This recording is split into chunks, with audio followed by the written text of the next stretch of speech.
Well, it's controversy galore at the 10th Futsal World Cup hosted by FIFA, this time in Uzbekistan. It all started at the onset when we saw outrage from the futsal fans on social media about a poster that was released showing football players instead of futsal players advertising this World Cup. It boasted about coming to see the players of the future for the outdoor game, which is not even true at all in any way, shape, or form. And it created a lot of stir about the lack of respect from FIFA towards the futsal community. And it pulled a lot of questions, including a comment I made to one of the posts as well, saying that the issues with this poster run deeper than bad advertising and bad marketing. It's the fact that FIFA doesn't seem to care enough to even give us the respect we deserve during our own big stage. Instead of seeing the Leo Messis and Ronaldos on that page that have never participated in a FIFA Futsal World Cup, why isn't Farrell on there? Why isn't Ziki Tay on there as replacements? And we did see some fan art that fixed that problem for FIFA and did them a huge favor. So hopefully they are listening. But in reality, we know that they really don't seem to care. They have stifled the game to a point that it is not even viable in a lot of places. To where even the regions don't care. We've seen how CONCACAF does not hold standards to the game, as well as other countries and regions that are not holding standards to the game as they are supposed to under FIFA law and regulations. So it really started to get people riled up from the very, very beginning of this tournament. And when that finally started to cool down after some really great futsal action, the unthinkable happened as we saw France versus Iran on the last day of the group stage. Now, I actually hosted a watch party for this during the Sunday games, and the previous match of Portugal and Morocco was an absolute thriller. And we also saw a yin and yang in these last two matches of the day as Guatemala and Venezuela fought like hell to make sure they were the ones that made it through and crashed the party as one of the best third-place teams. We saw Guatemala flying their keeper for the entire second half, as well as a portion of the first half, to do everything they could to try and score on that Venezuelan side. Meanwhile, in what should have been one of the highlight games of the tournament, especially with France Football Federation doing so much to invest in the game over the last few years, they were certainly the golden child heading into this tournament that everyone was rooting for based on that investment and interest in the sport. And it just took a team and coaching staff to ruin it all as they attempted to, and successfully through the game, to try and get an easier matchup in the round of 16. Now, for a little bit of context around this, before I get into the disgusting actions of both teams during that match, the way the bracket lined up, we saw actually first place team from that group having to face Morocco, the second place team from the group that also included Portugal. Now, whoever would win that match would go on to ultimately face the winner of Brazil and their opponents, which would be a third place team. So by mathematical standards and history of Brazil's performance, it was safe to say that you'd go straight from facing Morocco right into facing Brazil. Two top five teams in futsal in the world. Two top five teams that we've seen put up massive performances in tournaments in the past. So instead of seeing two teams fight to be the best in the tournament and the best in their group, we saw two teams try to avoid facing those two teams and get flipped to the opposite side of the bracket, where there was the only instance of two second-place teams facing each other in the round of 16 and ultimately facing Thailand. So what we saw was Iran and France play this petty game of not going into the opposition's half. And every time the pivot would get the ball, there'd be an instant pass back in that first half. And as I started to realize what was going on in the live stream, I was at a loss for words for the just absolute lack of respect for the game, the unwillingness to play. It was an absolute joke, and it created a massive, massive black eye to futsal amidst an already upset fan base that was demanding respect from FIFA. And then the people that are supposed to be representing us from the best countries in the world can't even seem to do that. So it was very, very infuriating, and we saw a really, really big outrage and reaction from the futsal community on social media.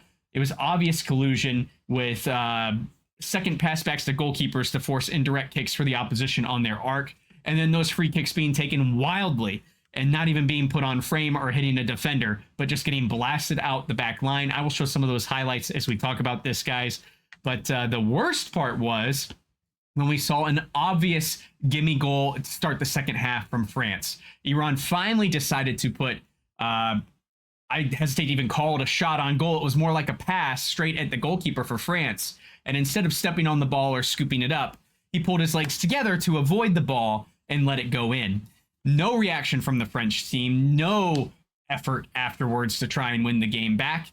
Ultimately, after that goal went in, Iran realized there was no going back without scoring on themselves and started to play to make the final scoreline 4-1. But anyone that watched that match knew that it was an absolute farce. Only 7 shots were taken in the first half between the two teams. To put that into perspective, Guatemala in their match against Venezuela by themselves had 12 shots in the first half. One team in the opposite match had more shots than both of these world-class teams combined. Embarrassing stuff. Clearly collusion to try and set their spot in the bracket and get that easier draw to move on in the tournament. I don't know if these coaches are paid by how far they go in the tournament, how this works in those countries, and what kind of budget they have, and how those pay scales are structured, but all the players and coaches should be absolutely ashamed of their behavior. Now, here's where it really gets laughable. Obviously, there was a really big outrage, like I mentioned. Nothing from a rabid reaction perspective quite matched what we saw from Miguel Rodrigo, who is the head coach of the Thailand national team, the team that ultimately was waiting to see who they would get as their opponents in that round of 16 from that match. And nothing garnered more attention than his reactions to it. I'm going to read you guys a quote here on what he said from that contest and how he reacted to it. Let's take a look at this tweet from Rodrigo. Whatever happens on the 27th, and admitting that we are the weakest party in this story that happened today in Bukhara, I say, France, we're waiting for you with open arms. Iran and France, coaches and players, dishonored my sport. You are a world disgrace. So after Miguel's comments on social media about this absolute embarrassment of a match, Iran actually had the audacity to file a complaint against him for his disparaging comments to FIFA, as well as the Asian Football Confederation, in a giant complaint about his comments and how they're disparaging to the organization. Wow, shocker. And they even had the audacity as well to call him a liar for what he was saying, and that his comments were unfounded.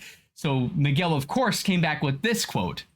They are telling me liar. So here are a few seconds of yesterday's match. It's ashamedly and embarrassing. Iran and France. Do you want more examples? You reported to FIFA and AFC about yesterday's post, but honestly, I don't give a poo-poo. You guys have brought shame to my profession. So that was over the weekend, and it all happened fairly quickly with these comments as well as Iran's response. I haven't heard anything out of France yet, but if I were the French Federation, I know what I would do, but we'll get into that at the end of the video. For the meantime, let's focus on what happened yesterday, 2 days ago at the time that this video comes out, and that was when there was an interview with 2 Argentinian players during their training session, Kiki Vaporaki as well as Sebas Corso, who reminded us that during the 2021 World Cup in Lithuania, Iran was suspiciously slow and lethargic in their match against Argentina in the group stage, and appeared to have thrown that match as well, and had set themselves up with a match against Uzbekistan as opposed to going through a tougher side of the bracket like Argentina had to defend their World Cup title. Now, what's interesting, most interesting about the history of this is Iran almost blew it against Uzbekistan as that country came to play and had a thrilling match that became an instant classic in that round of 16, where Iran only won 9-8 in an absolute lights-out thriller. So will this backfire again in the case of now Iran facing a very tough Morocco and unsuccessfully being able to throw the match this time? And then with France having to play Thailand, have they motivated that team to beat them and knock them out of this tournament for good and clear the name of futsal for the rest of the tournament? I look ahead to these games. We see the Morocco-Iran match on Thursday, and then we will see the Thailand versus France match on Friday. And we clearly have 2 villains in this story that will mostly be rooted against in both of those days. And what is curious is if FIFA will do something in time to address what is going on with these teams and what they have clearly done in that match. Now, after a couple of news articles that I've read following from the weekend and following these events, it appears that FIFA is investigating the game itself and the two countries involved. And there is a chance that these two teams do not get to progress. We've seen 3 other countries file complaints in regards to their conduct in that game, including Paraguay, who really doesn't have a dog in the fight immediately, but certainly standing up for what's right. But then we also see, of course, Thailand, who is affected by this directly, as well as Libya, who could potentially take their spot should they be ultimately kicked out of the round of 16 and replaced with someone else. So very interesting, the players that are involved as far as the characters in this story are concerned. But will FIFA make a decision in time to impact the rest of this tournament? History tells us probably not. History tells us that their heads will likely be in the sand, but it's curious to see if they will protect the integrity of our game, especially because this is not the first time this has been an issue. Look at some comments that we saw from Ricardinho as he quoted looking for change towards what is a broken system for our knockout stage in the Futsal World Cup, crying out for FIFA to change the structure of this bracket so these things cannot happen. This is an issue that dates back to 2008, where we saw 2 teams then try and throw in order to get better positioning within the bracket. And it just suggests that FIFA has a glaring problem in front of them that they are not addressing, refusing to address or fix or spend time on, that needs to be focused on. As far as the actual events themselves are concerned, Ricardinho had this to say. It had already happened in the World Cup in Brazil between Paraguay and Italy, where everyone saw what happened for both to qualify for the next phase. And now France is doing the same to avoid more difficult rivals.